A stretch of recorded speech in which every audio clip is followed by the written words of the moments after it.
Assalamualaikum warahmatullahi wabarakatuh. Nama saya Devi Indah Permana dari kelas Farmasi G. Kali ini saya akan membahas mengenai anatomi tanaman jagung. Jagung merupakan salah satu bahan makanan pokok pengganti nasi. Selain sebagai bahan pangan, jagung juga digunakan sebagai pakan ternak, sumber minyak pangan, bahan dasar tepung, dan lain-lain. Jagung merupakan salah satu dari tanaman monokotil. Jagung merupakan kingdom dari Plantae, ordo Poales, famili Poaceae, dan spesies Siamais. Anatomi pada tumbuhan dibagi menjadi dua, yaitu vegetatif dan generatif. Bagian vegetatif terdapat akar, batang, dan daun. Pada bagian generatif ada bunga, buah, dan biji.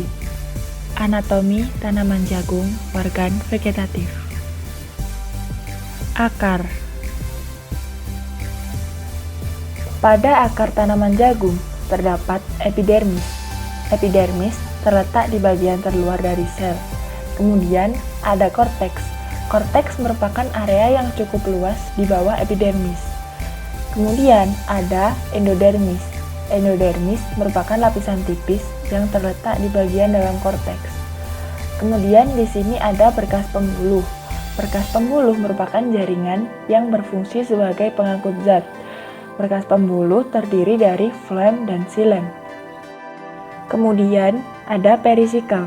Perisikal adalah lapisan terluar dari stel yang menyelubungi pembuluh batang dan akar. Di dalam stel terdapat sel parenkim yang merupakan jaringan dasar dan pengisi dalam batang, tersusun atas periskal dan berkas pembuluh. Batang. Batang jagung ini termasuk batang monokotil dan mempunyai berkas pembuluh tipe kolateral tertutup, dan berkas pengangkutnya terletak tersebar. Struktur dari anatomi batang jagung yang dimana tersusun dari epidermis, jaringan dasar, dan jaringan pembuluh. Epidermis merupakan bagian terluar dari batang yang terdiri satu lapis sel parenkim yang tersusun padat tanpa adanya celah antar sel. Kemudian, berkas pembuluh adalah jaringan yang berfungsi sebagai pengangkut zat. Berkas pembuluh terdiri atas flem dan xilem. Kemudian, ada empulur atau jaringan dasar. Empulur merupakan jaringan yang ada di bagian paling dalam dari tumbuhan, tersusun dari jaringan parenkim yang berfungsi untuk menyimpan cadangan makanan. Daun. Bentuk dari daun tanaman jagung adalah memanjang dan merupakan daun sempurna, memiliki pelepah, tangkai, dan helai daun.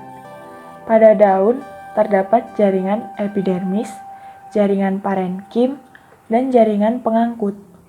Pada jaringan epidermis terdapat sel kipas, stomata, dan trikoma.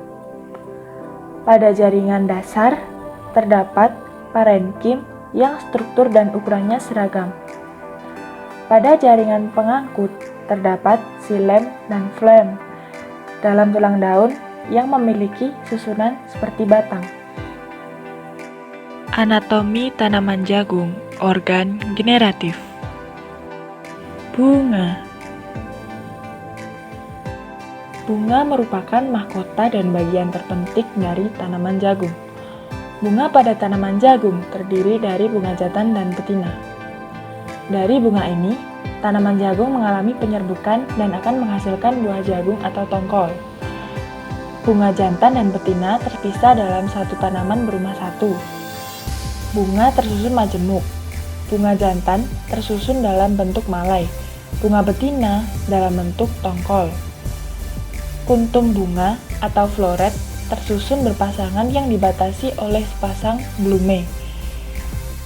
Rangkaian bunga jantan tersusun di bagian tanaman paling atas. Serbuk sari berwarna kuning dan memiliki aroma yang khas. Bunga betina tersusun dalam tongkol. Tangkai tongkol tumbuh dari buku di antara batang dan pelepah daun.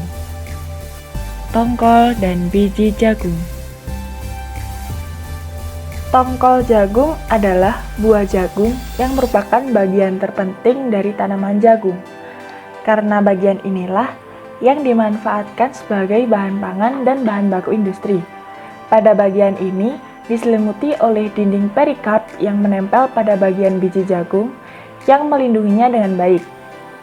Secara morfologi, tongkol adalah tangkai utama malai yang termodifikasi. Pada kondisi tertentu, malai, organ jantan pada jagung dapat memunculkan bulir. Tongkol pada jagung adalah bagian dalam organ betina, tempat bulir-bulir jagung menempel. Tongkol ini diselimuti oleh kulit jagung yang disebut klobot. Kata tongkol juga dipakai untuk menyebut keseluruhan bagian jagung betina atau buah jagung. Kemudian ada bagian-bagian dari biji jagung. Bagian luar disebut perikard, kemudian bagian dalam disebut endosperm, dan lembaga atau embrio.